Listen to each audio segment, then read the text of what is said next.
On the morning Jonah Vale was supposed to meet his new bride, the barn made a sound he had only heard twice in his life. Not a cry, not a stamp. A hollow, dragging breath. The kind of breath that told a man an animal had stopped fighting the pain and started making room for death. Jonah was out of bed before the rooster found its voice. His boots hit the cold floor. His hand found the matchbox.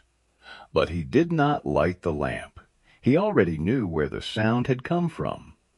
The July dawn over the Wyoming high plains sat gray and thin, with a strip of rose light caught behind the buttes. Usually, by that hour, the barn was alive. Horses blew steam through their noses. Hooves knocked against boards. Chains clicked. Feed buckets rattled. That morning nothing moved. Jonah stepped inside and stopped. The smell was wrong. Sour hay. Hot hide.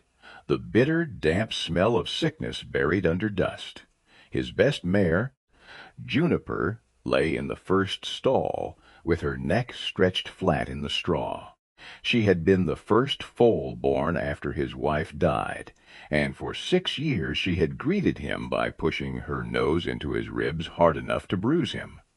Now her eye was half open, dull, unfocused. Jonah knelt beside her and pressed his palm to her neck. She was burning. "Easy, girl," he whispered. Juniper did not lift her head. Behind her 3 more horses lay down.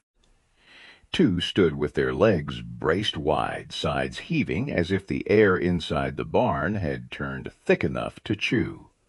One young gelding coughed until his knees shook. Jonah moved from stall to stall, counting with the cold part of his mind. 4 down, 7 sick, 6 still standing but not well. A ranch was not supposed to die in a single morning. But this one had found a way. Old Dr. Bell had come 2 days earlier in a buckboard that leaned to the left and smelled of liniment. He had listened, looked, frowned, and finally stepped outside with his hat in both hands. "I can bleed a fever," Bell had said. "I can set a bone. I can pull a foal turned wrong." Then his mouth tightened. "But whatever this is, Jonah, it is moving faster than I can name." Jonah had asked what a man was supposed to do. Bell had looked toward the barn, then toward the empty house on the hill. Keep water by them. Pray they last the week. Jonah had done both. Neither had answered. Now he stood in the barn with straw stuck to his knees and remembered with a sudden punch of shame the letter tucked inside his vest. He pulled it out. The paper had gone soft where his thumb kept worrying the same fold. "Dear Mr. Vale, I will arrive on the afternoon train on July 19th. I do not expect luxury. I know how to cook, mend, wash, sweep, and keep a quiet house. I have lived too long on promises to need pretty ones. If you are honest with me, I will be useful to you. Respectfully, Eliza Keene." Useful. The words sat in Jonah's chest like a stone.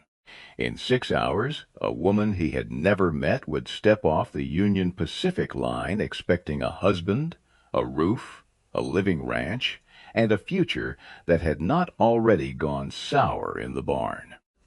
Jonah folded the letter once, then again. He looked at Juniper lying in the straw, and for the first time since the fever started, he felt something inside him give way. By 3:30, the town platform shimmered in the heat. Dust lifted off the boards every time somebody crossed them. A dog slept in the shade of the freight office. A telegraph wire hummed faintly above the station roof. Jonah stood in his clean shirt with a collar that scratched his neck and a hat he had brushed until the brim nearly lost its shape. He had meant to bring flowers. There had been no time. The train came in coughing smoke and iron heat, wheels squealing against the rail. 3 passengers stepped down. A traveling salesman with a sample case, a mother dragging 2 sleepy children, and then the woman with the brown trunk. Eliza Keene did not look like the photograph.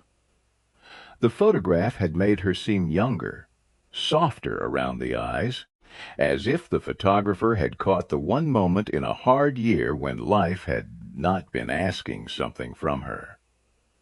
The woman on the platform looked thinner, sharper.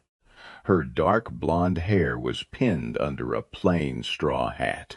Her blue calico dress had been washed so many times the flowers on it had nearly surrendered. She wore gloves patched at the thumb, and she kept one hand on the handle of the trunk as though it held more than clothes. Jonah heard it. Glass. Small glass things knocking softly together. Eliza saw his eyes drop toward the trunk. "Mr. Vale?" she asked. Her voice was quiet, but it did not tremble. "Yes, ma'am. Then I suppose I am where I meant to be." Jonah reached for the trunk. It was heavier than he expected. Something shifted inside, wrapped in cloth, then clicked against something else. Eliza's hand tightened on the handle. "I can carry it," she said. "I am sure you can." He did not know why he said it that way. Maybe because he could tell, before she had been on Wyoming soil for a full minute, that this was a woman who had carried more than luggage. They rode back to the ranch with the sun dropping behind them, and neither one saying what mattered. The wagon wheels bumped over ruts baked hard as pottery. Prairie grass hissed against itself. Far off, a hawk circled in the pale sky. Eliza watched everything: the cracked fence line, the unpainted house, the pump leaning near the well, the barn doors standing open in the heat. When the wind shifted, she smelled it. Sickness. Her eyes moved toward Jonah's hands. They were gripping the reins too tightly. She did not ask what was wrong. That was the first thing he noticed about her. She did not spend questions just because she had them. The house was clean only in the places a man could see when he came in tired and left early. The stove had ash in it. A plate sat unwashed in the basin. A child's tin cup rested on the high shelf beside a cracked blue pitcher. Eliza saw the cup. Jonah saw her see it. "My boy died at 4 months," he said before she could ask. "My wife not long after." Eliza lowered her eyes. "I am sorry. It was years ago." But the way he said it told her the years had not carried it far. Jonah placed her trunk near the small back room. "I need to go to the barn." "Of course."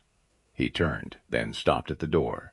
"You will find flour in the tin, coffee in the blue jar. The pump sticks if you pull too hard."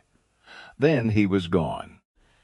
Eliza stood in the quiet house until his footsteps faded. Then she opened the trunk. Not the top tray where dresses lay folded and a pair of stockings had been mended at the heel. The false bottom. She lifted the board carefully. Beneath it sat rows of small bottles wrapped in linen, dried willow bark, mullein leaf, boneset, peppermint, chamomile, a little jar of pine tar, a paper packet of saltpeter folded twice and labeled in a narrow hand. At the very bottom lay a book bound in dark leather, swollen from years of steam and weather. Her mother's book. No, her grandmother's before that. Names of plants, fevers, wounds, birthings, animal complaints, what to do when a horse swallowed dust and could not clear its lungs, what to do when mold hid in sweet hay, what to do when a proud man called helplessness by another name. Eliza opened to the section she knew by memory. She read anyway. Then she closed the book, tied on an apron, and walked toward the barn. The horses were worse by lamplight. Everything sick looked more honest in a lantern's glow. Eliza knelt beside the first stall and lifted Juniper's lip with 2 fingers. The gums were dark at the edges. The mare's breath came hot and shallow. Dust clung wet around her nostrils. Eliza touched the feed trough. Then the hay. She took a handful from the rack, broke it apart, and held it close to the lantern. Black specks sifted onto her palm. Not dirt. Mold. A fine, bitter dust tucked inside grass that still smelled sweet on the outside. Behind her, Jonah's voice cut through the dark. "You should not be in here." Eliza turned slowly. He stood just inside the barn door, lamp in one hand, face gray from 2 sleepless nights. "Your hay is bad," she said. His jaw set. "I bought it from Casper's yard. Best hay they had. Best hay can rot if it sits wet under canvas. I know hay. I believe you do. Then do not stand in my barn and tell me I have poisoned my own horses." The words landed harder than either of them expected. Eliza looked at him for a long moment. "I did not say you meant to." Jonah's eyes flicked to Juniper, then away. That was the wound underneath. He could stand sickness. He could stand loss. What he could not stand was the thought that his own hand had loaded death into every rack. "Go back to the house," he said. Eliza folded the moldy hay in her apron. "No." His head lifted. She had said it quietly, but it did not bend. "I came here to keep a house," she said. "But if the barn is dying, the house will follow." Jonah stared at her. "Dr. Bell could not cure it. I am not Dr. Bell. That much is plain." Eliza's hand tightened around the apron. "My grandmother treated draft teams in Pennsylvania coal country. My mother dressed wounds in 3 counties when no doctor would ride after dark. I learned horses before I learned embroidery." Jonah gave a tired, bitter laugh. "I sent for a wife, not a medicine show." Eliza's face changed then. Not much, just enough. "I have been called worse by men with less to lose." She walked past him, carrying the spoiled hay toward the door. He did not stop her, but he did not help her either.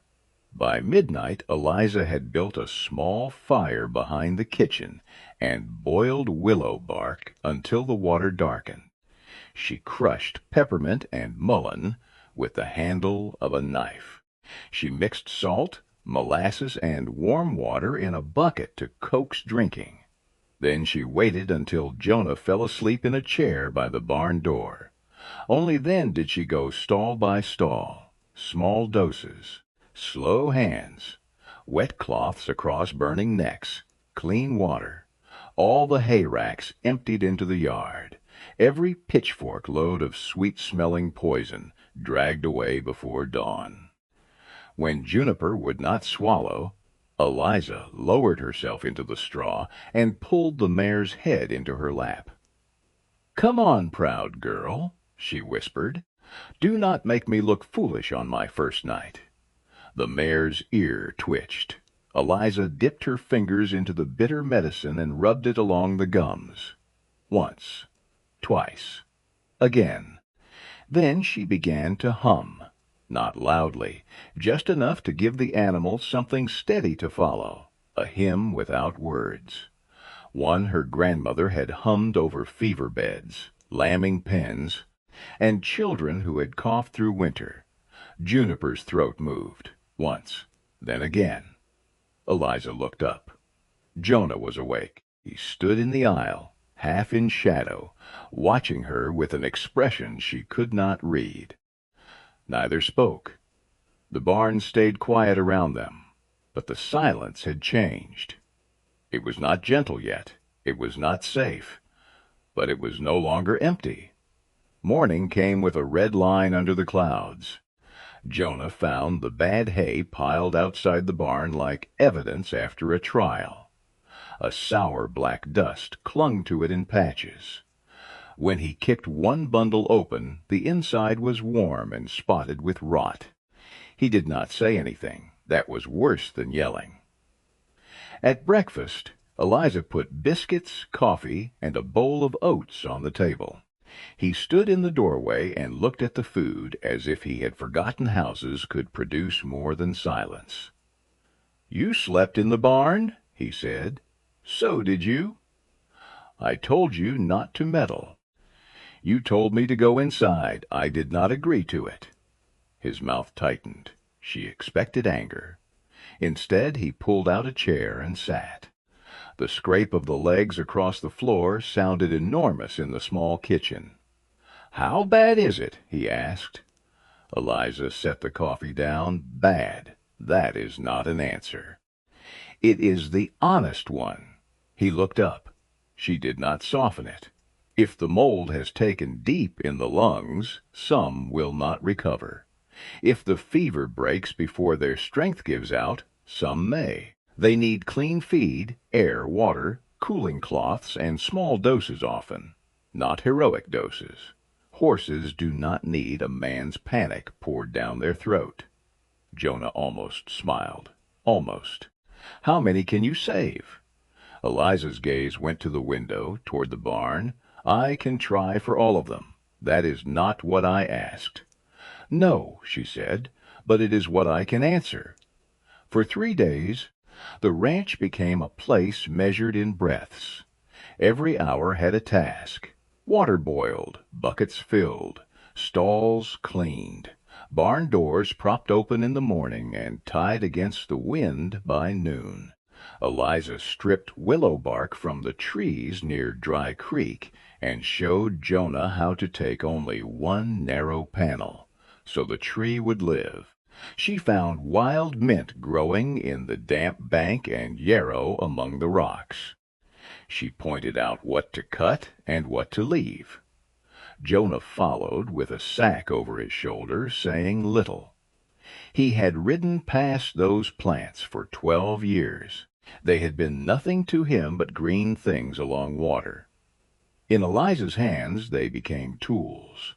At the creek she handed him a piece of willow. "Chew it." He did. His face twisted. Eliza looked away, but he saw her mouth lift. "That is awful," he said. "Most useful things are not sweet. It tastes like fence bark and regret." This time she laughed. A small, surprised sound. It moved through him so quickly he had to look down at his boots. For a moment, with the creek running over stones and the sun catching in her hair, Jonah almost forgot the barn behind them. Then a horse coughed from the hill. The sound came faint and dry.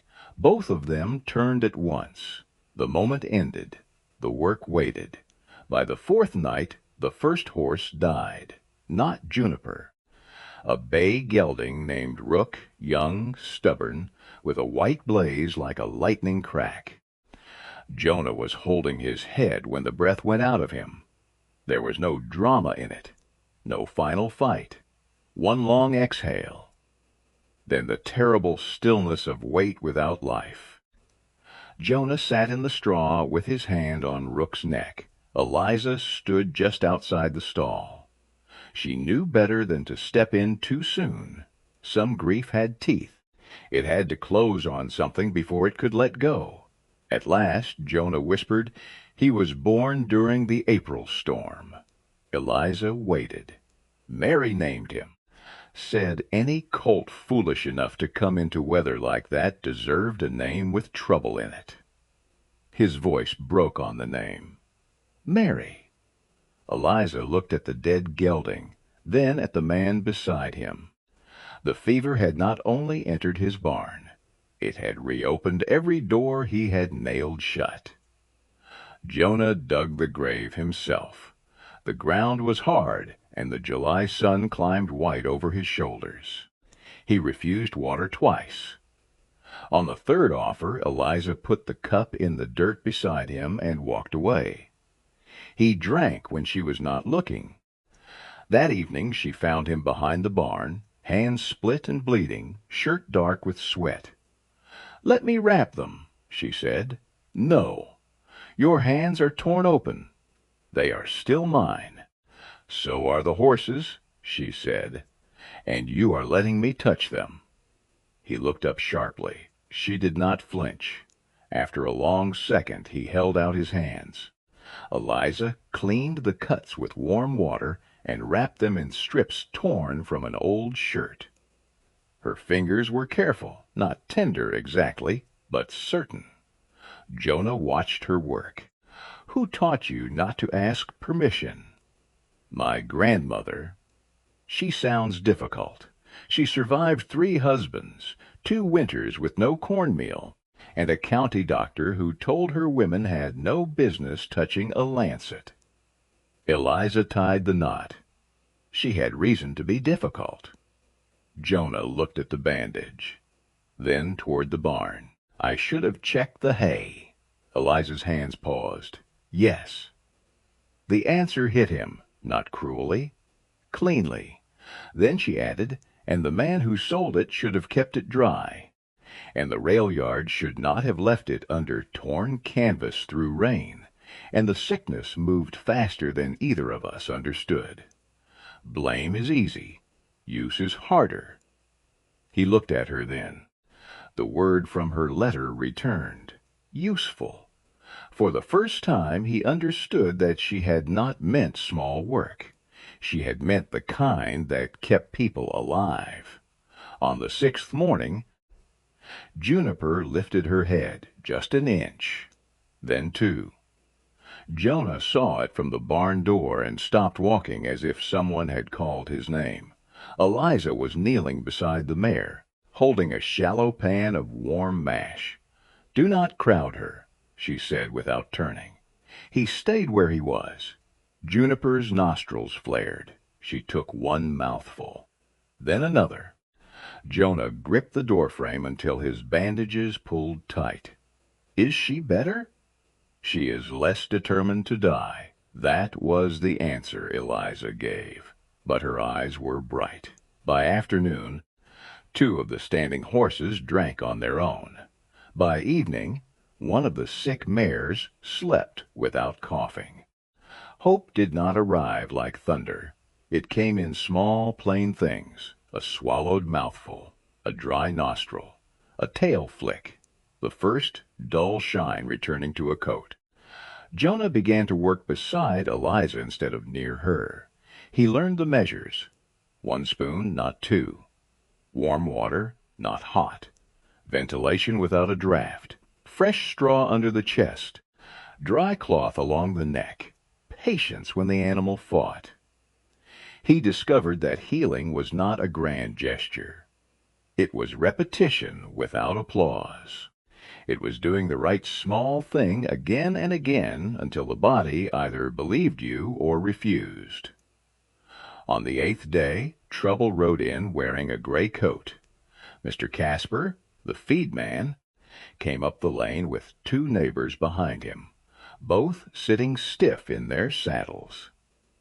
He had heard the spoiled hay was piled outside Jonah's barn.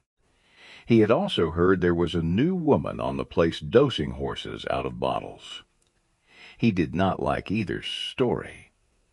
"That hay was sound when it left my yard," Casper said. Jonah stood in front of the barn. Eliza stood behind him, sleeves rolled, apron stained dark from medicine. Casper's eyes slid past Jonah to her. "And I hear she is boiling weeds and calling it treatment." Jonah's shoulders tightened. A week earlier he might have believed that tone. Men knew how to make authority sound like fact. Eliza stepped forward before Jonah could answer. She held out a handful of hay from the pile. "Break it!" Casper did not move. Jonah took it from her and snapped it open. Black dust spilled into his palm. One neighbor leaned closer. Eliza lifted the lantern from the hook, though it was noon, and held the light so the specks showed against Jonah's skin. "Rot inside the bale," she said. Outside looked dry. Inside held heat. Casper's face reddened. "Any fool can blacken hay after the fact." Eliza met his eyes. "Then be grateful I am not asking a fool." The neighbor coughed into his hand. It might have been a laugh. Casper stepped down from his wagon.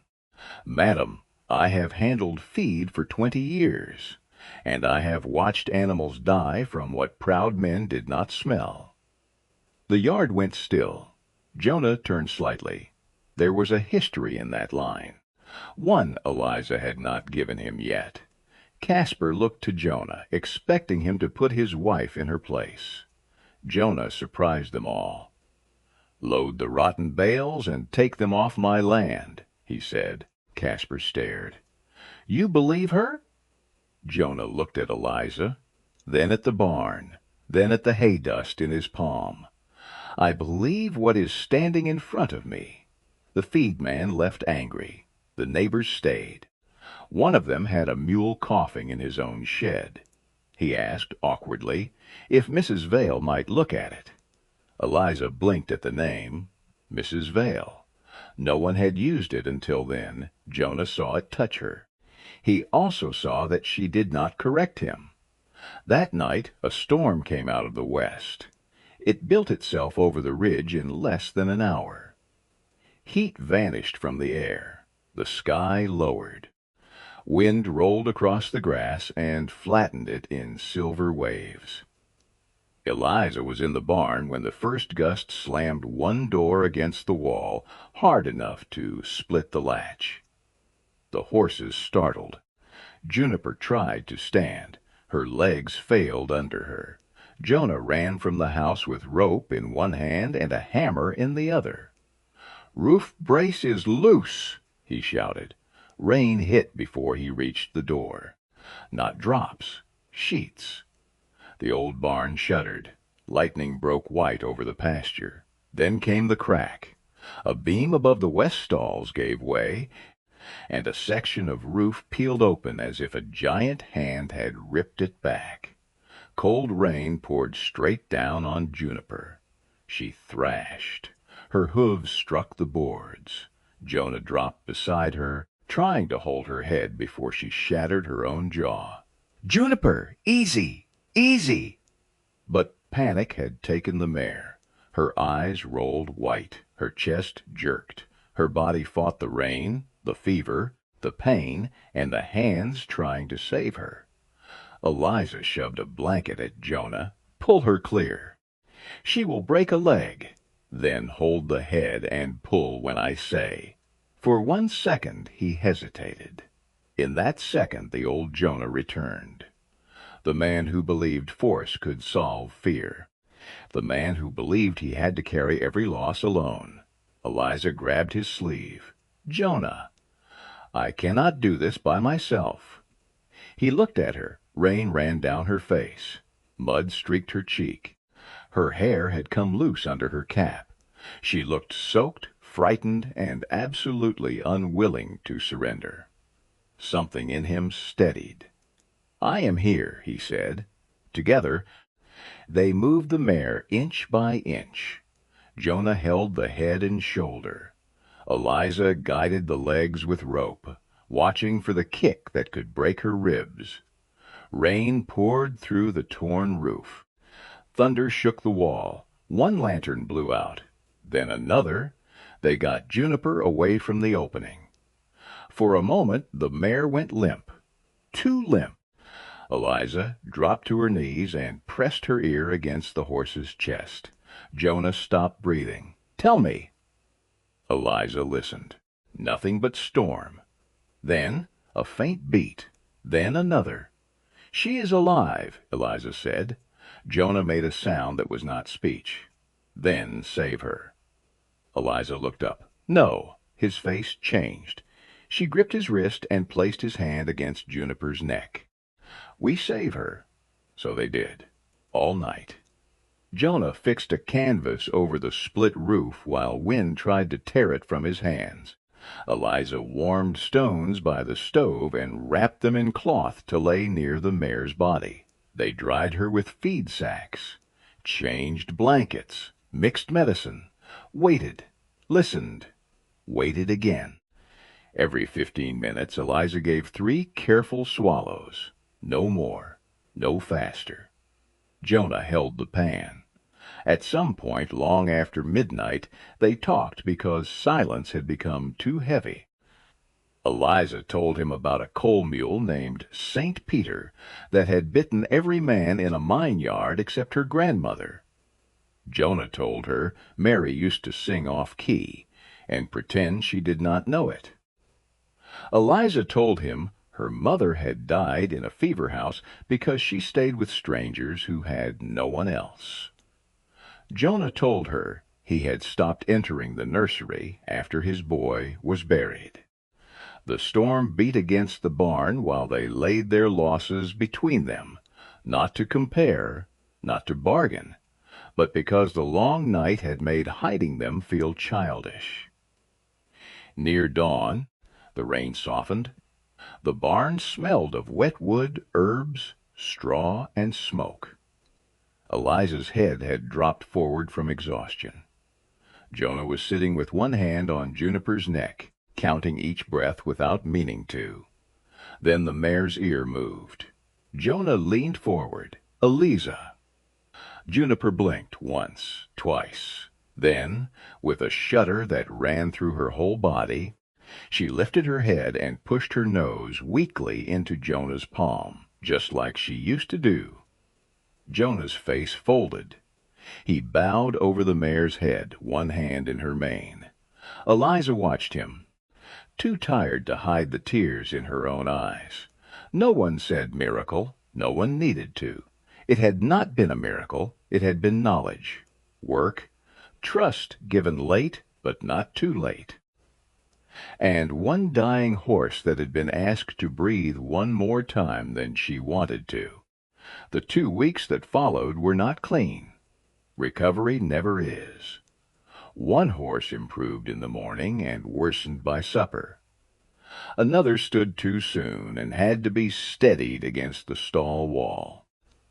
Rook's empty stall kept accusing them every time they passed it. But the barn was no longer a room full of endings. It had become a place where life argued back. By the end of the 2nd week, 11 horses were standing. By the end of the 3rd, 13 had returned to pasture. Juniper walked slowly at first, her ribs showing, her coat rough. Then one morning Jonah found her at the fence, ears forward, scolding him because breakfast was late. He laughed. The sound startled him. It startled Eliza, too. She was carrying a bucket from the well and stopped halfway across the yard. Jonah looked embarrassed. The mare snorted as if she had done the work herself. Word traveled faster than weather. First came the neighbor with the coughing mule. Then Mrs. Dobbins arrived with a milk cow, gone hollow in the flank. Then a sheepman brought 2 lambs wrapped in a quilt, both weak from scours. Each person came with doubt in the mouth and hope in the eyes. Eliza took them one at a time. She did not promise. She examined.